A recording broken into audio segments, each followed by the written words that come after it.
You are Locked On Celtics Postcast, part of Locked On Sports Boston, on the Locked On Podcast Network. Your team every day. Well, I'm not really sure you could have asked any more of the Boston Celtics Thursday night in Philadelphia as they came out of the All-Star break, their first game back from the break.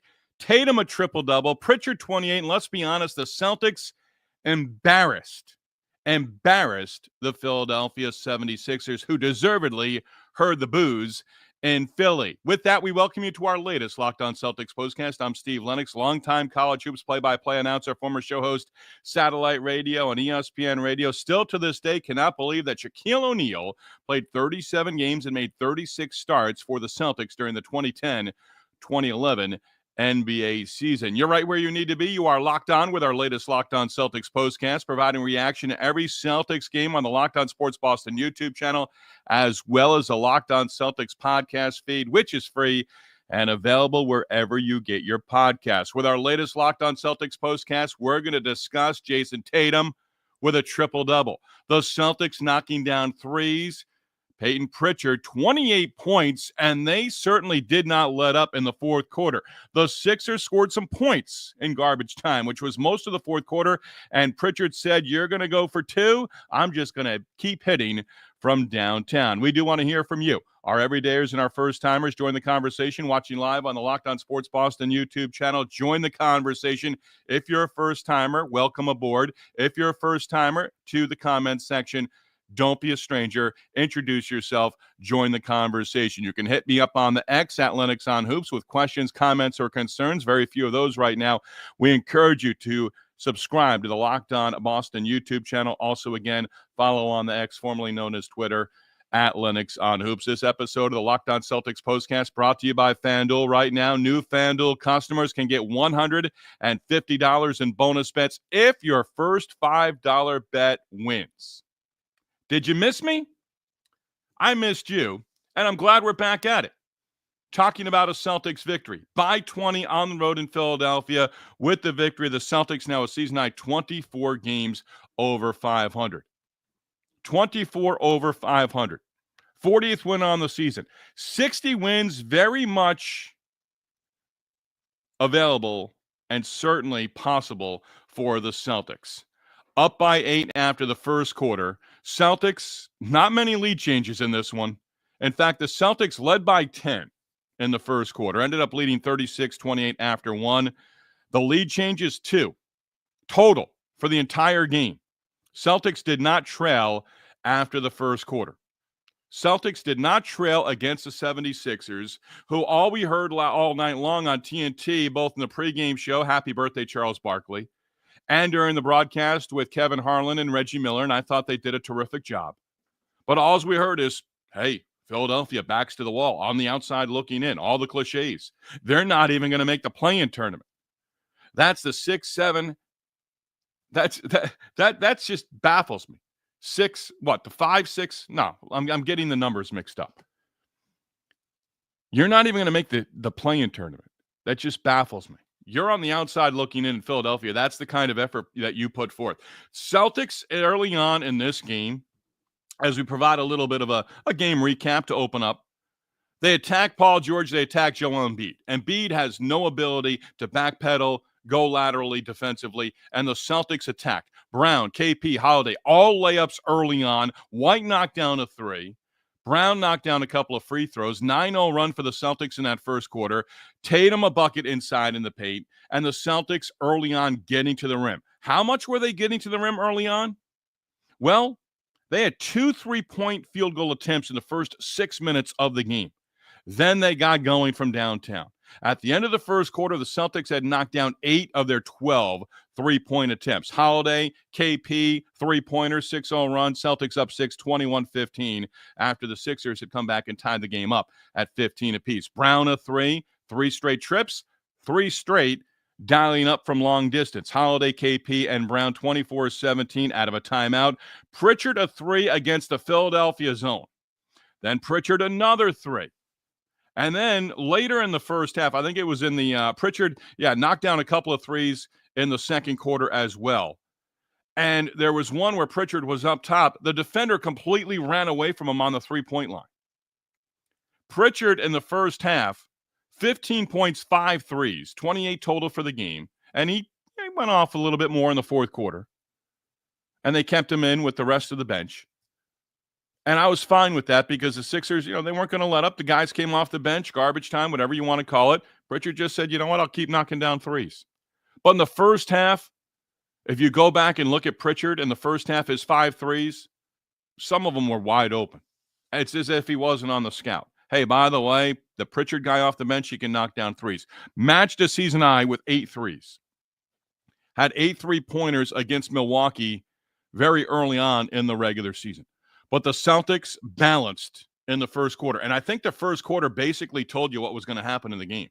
Philadelphia never challenged after the first quarter. Again, Celtics knocked down 8 threes and made 7 in a row at one point, by the way, in that first quarter. Brown had 7, KP 7, Pritchard 2 threes in the first quarter, had 6 off the bench, 10 assists in the first quarter for the Celtics. That was a big number for me because it showed early on they were going to share the basketball. And they had good passing from moment one all the way through the end of the game. They did have 4 turnovers in the first quarter. I believe the number was 10 for the entire game. So 6 the rest of the way. Love that number. Celtics scored 36 in the first quarter, 36 in the second quarter, up by 16 at the half, 72-56. 15 of 25 on the three-point line in the second quarter. Pritchard, again, 15. Brown had 13. Tatum, 11. Porzingis, 10. Maxey had 14, and I think they had 3 players in double figures. Maxey, Embiid, and George. And I really don't want to call them the big 3 in Philadelphia with Maxey, George. You want to call them the big 2 contracts with George and Embiid? That's fine. But outside of that, Joel Embiid is no longer part of a big 3. He really isn't. He might have a game here or there, but he's, oh, man. Not that it was hard watching him, but you can attack him. You can absolutely attack Joel Embiid. Are we up here? If somebody, the real Darrell or Spencer B, can give me a little, or PK Tattoos, we're going to get right in the comments here. My microphone is showing orange. I'm not sure why. So I hope we've got audio here. So if somebody can give me a thumbs up and say, hey, we can hear you loud and clear, that'd be great. Let's get into the comments here as the Celtics win by 20. Numbers of the night coming up a little bit later on in segment number 3. BMD 555 was the first. I believe that's our first ever message, comment in the comment section on the Locked On Sports Boston YouTube channel from, the real Darrell. Thank you very much. It's on orange. It should be on green on the microphone. I'll pay attention to that. BMD 555, welcome in. I believe that's your first ever comment. Thank you. Let's go Celtics. Luke's dunks were the highlight of my week. Yeah, you still got the weekend ahead of you there, BMD 555. But, again, Tatum, triple-double. 2nd of the season, 4th of his regular season NBA career. PK Tattoos. The game completely changes when Tatum is out there. Cornette was on fire. An aggressive Cornette is a sight to see. PK Tattoos agreeing with BMD 555.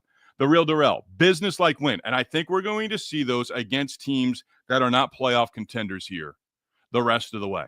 We're going to have some matchups. Cavaliers are coming. I'm interested to see what the Knicks do on Sunday against the Celtics. They've been blown out and embarrassed twice in the first 2 meetings of the regular season between the two. Cavaliers a week from tomorrow, a week from Friday. So that one's on the schedule as well. Then you've got, I think, Denver after that. But Kevin Harlan mentioned it, 8 of the next 10 for the Celtics at home. But they're home, and then they're on the road back-to-back Tuesday, Wednesday next week. We get into that look ahead a little bit later on. Spencer B, 40 wins before 20 losses. Just get to the playoffs healthy, and I'll be happy with the regular season. Yeah, you're getting close. Again, this team has only lost 2 in a row once this year. They have not had a 3-game losing streak. I don't know if it's on the schedule the rest of the way. They do have a long and difficult road trip coming up. That's coming before the regular season wraps up. Spencer B, again, the big 3 money with little 3 production. Yeah, big 3 money with little 3 production. I don't want to put Maxey in there. I like Maxey as a player.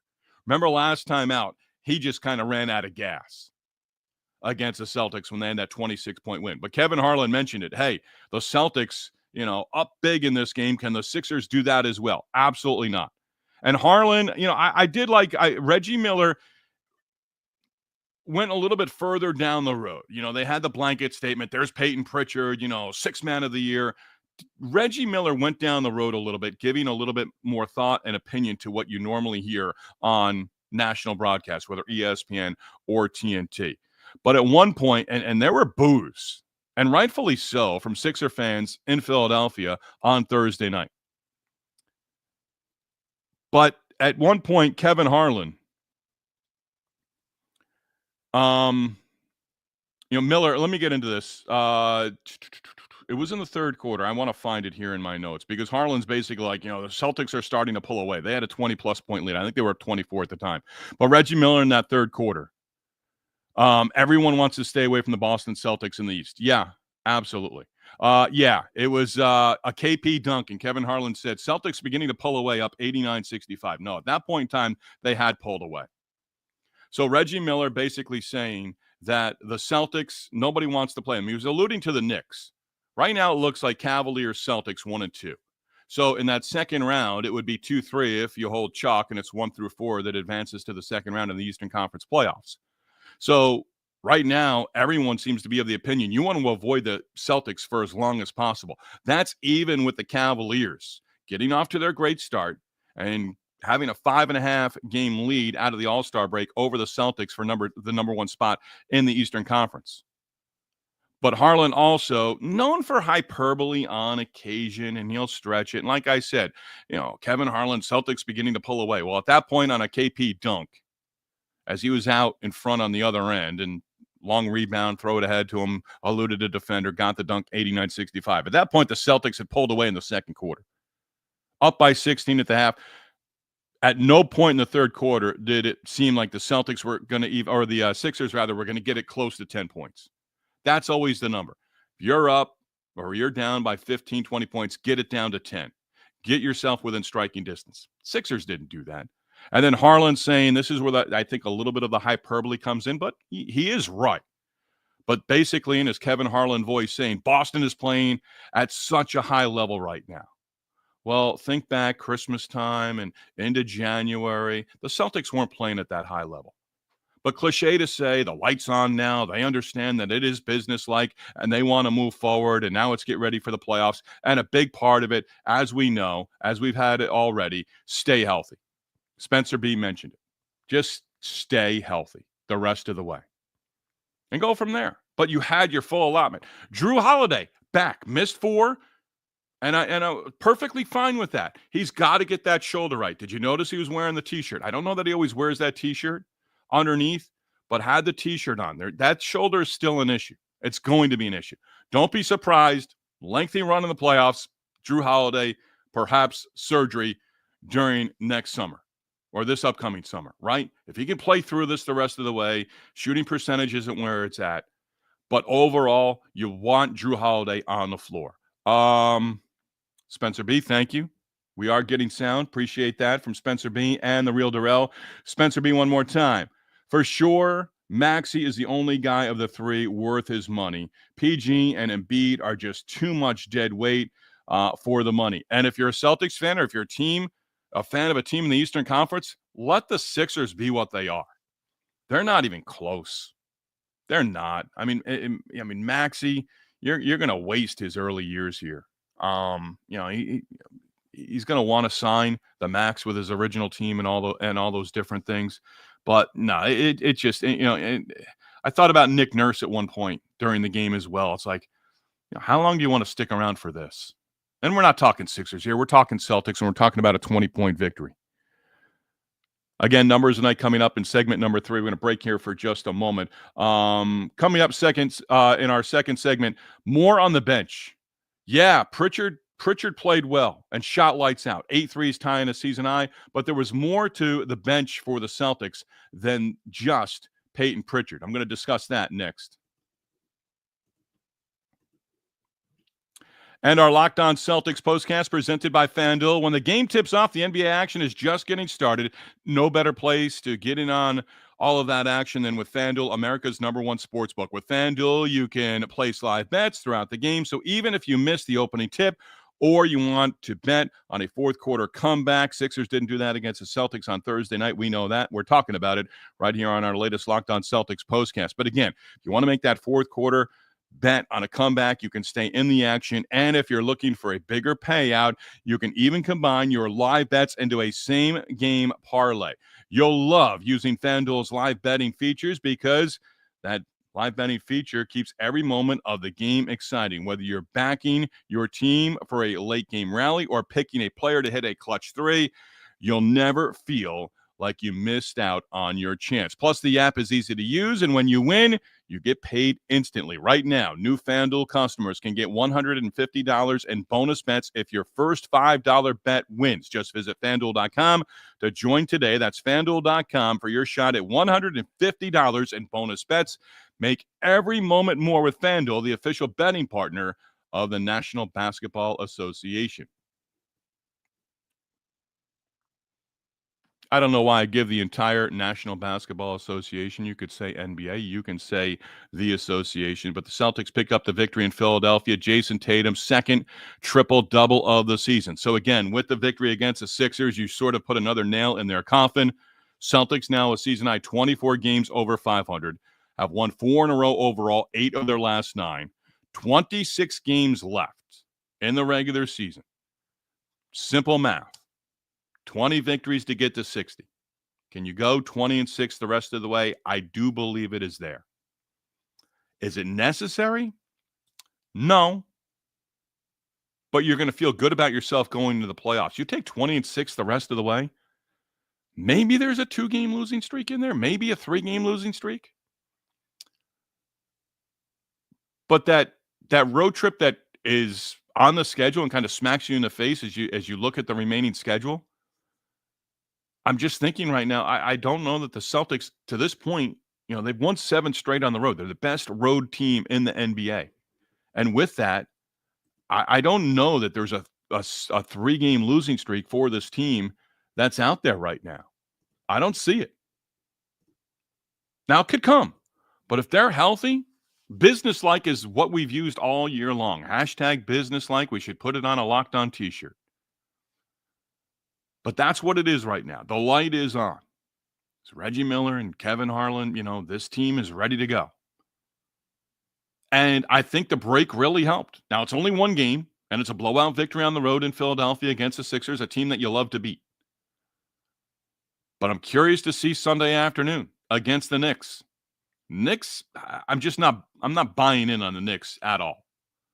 The real Darrell. Do you see this playoff run being easier because Boston got over the hump? I don't know if it's easier.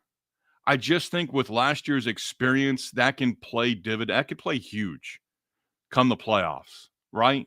Because if you can, and you say what you want to say about the NBA, but the last couple of seasons, there have been some real blowout games in the playoffs. So if you can step on a team's neck and go up 2 games in a series, go up 2-0 or go up 3-1 and be 1 game away from eliminating that team and advancing, I think the Celtics, blood in the water, I think they can close a team out. Maybe the series isn't extended, maybe early on, where they're just going to say, you know what, the banners up in the Raptors, we're trying to add another one. And whoever they play from the play-in tournament, I think they're going to act like they have no business being on the same floor, the opposing team. So I think last year does play a role, but health is going to be there too. And now with the depth the way it is, again, you pick up Torrey Craig, he plays minutes in the fourth quarter, and that's it. Debuted, Holiday was out of the lineup just before the break. How about Victor Wembanyama? Did you see that news on Thursday? Out. Hope the best for him. Blood clot, I believe, in his shoulder. His final game of the season against the Celtics before the All-Star break, then went to the All-Star game this past weekend in San Francisco. But he's out for the remainder of the year. Bad for Wembanyama in terms of his development. Bad for the Spurs. Although now maybe they, end up with a top 5, top 3 pick. Could be in on Mr. Flag from Duke. Who knows? But also bad for the NBA because that's an up and riser. That's a rising star right there in San Antonio. He's going to miss the rest of the season.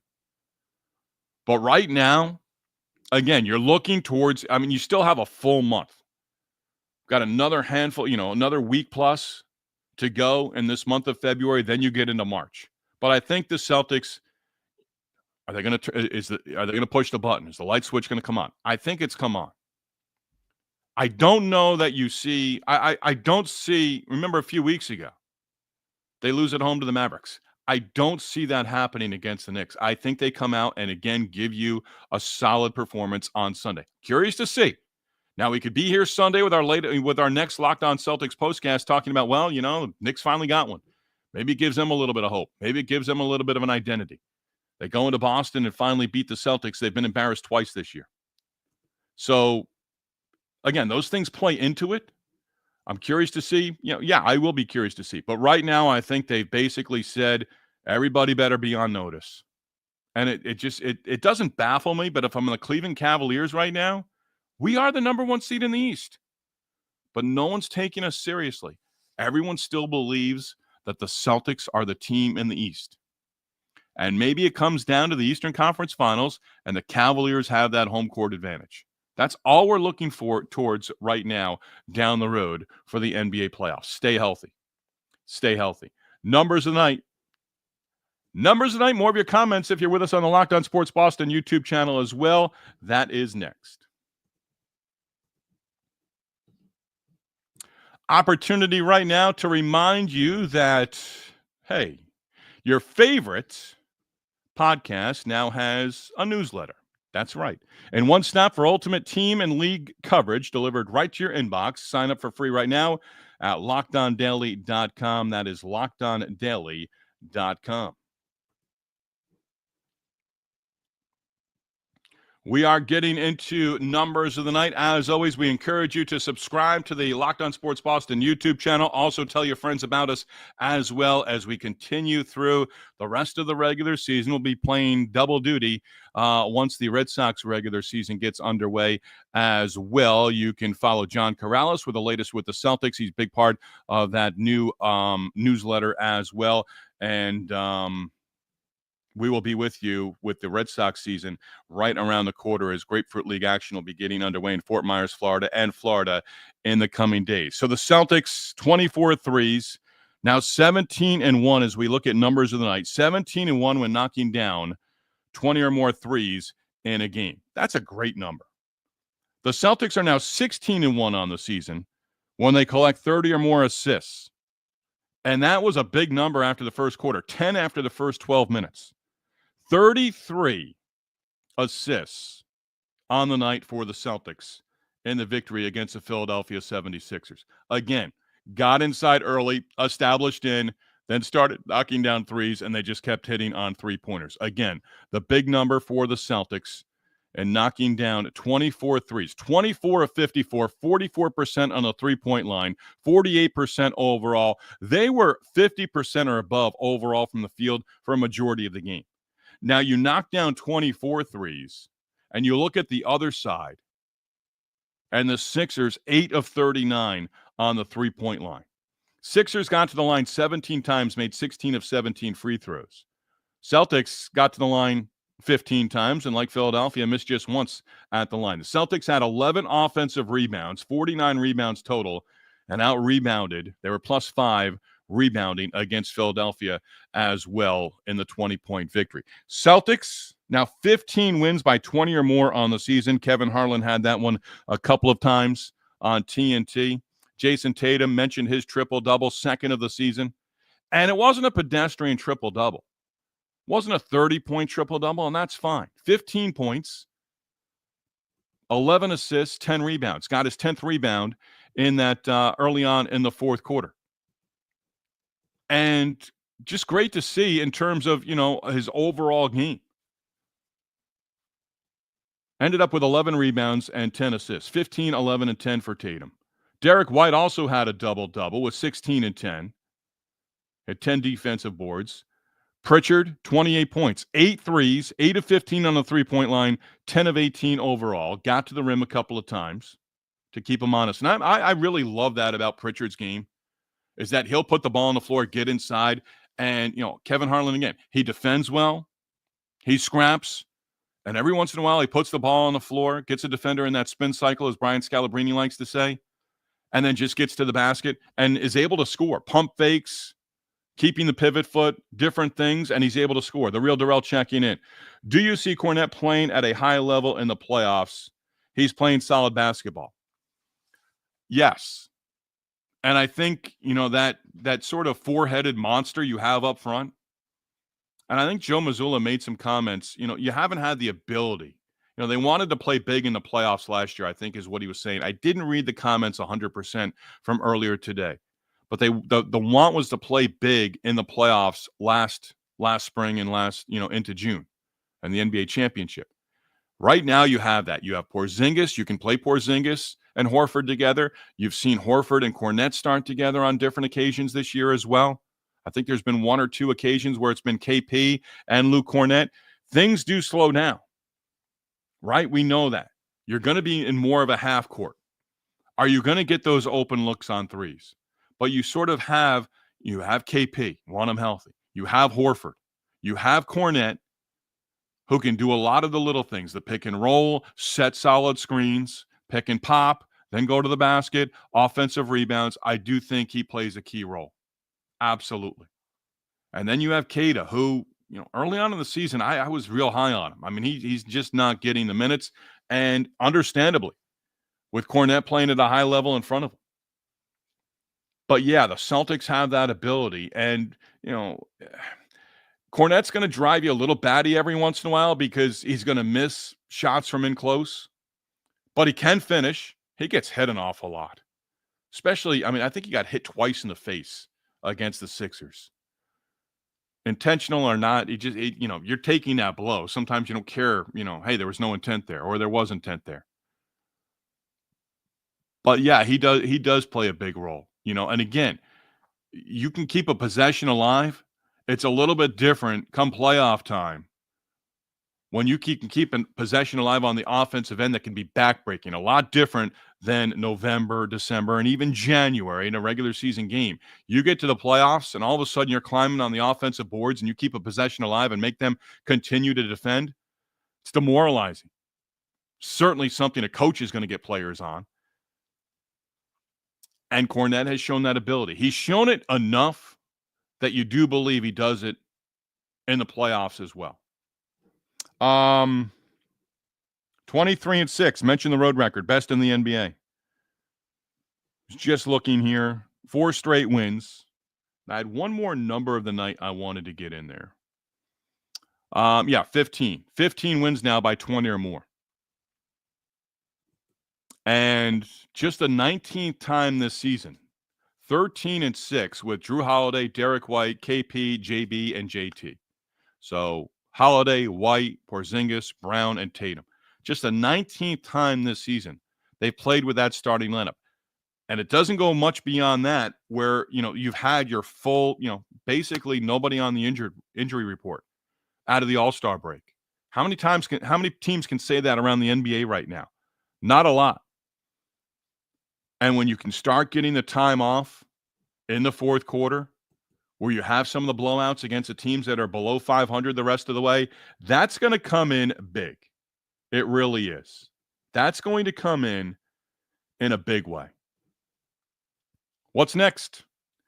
I'm looking forward to Sunday. I really am. Home against the Knicks on Sunday. And then on the road for 2 next week, back-to-back Tuesday and Wednesday. And I have that in my game recap, but I don't have that in front of me right now. I believe Detroit is one of them. And then a week from Friday at home against the Cleveland Cavaliers. So a good start out of the break. It's not the second half. It's not 41-41. All-Star break comes well after game 41 of the NBA regular season, which is the midpoint. But now you're, once I'm not going to call it the home stretch. That doesn't until the calendar really turns to March, and you've got about 5 weeks left in the regular season. But as I said before, the All-Star break, you've got some days now. Yes, there's a back-to-back next week, and the Celtics, and before the All-Star break, had success in those back-to-backs for the most part. I think just 2 losses in Game 2 of a back-to-back, including a blowout loss when they played the Clippers and Lakers in Los Angeles on back-to-back nights. But I don't believe you have as many. For a long stretch there, from January to the All-Star break, the Celtics were basically playing every other night. And the 13 games before the All-Star break, a lot of those games on the road, they had, a 9-4 mark, I believe it was. You're starting to get 2 days between games. There's not going to be, I don't think there's a single 3-day layoff in there the rest of the way.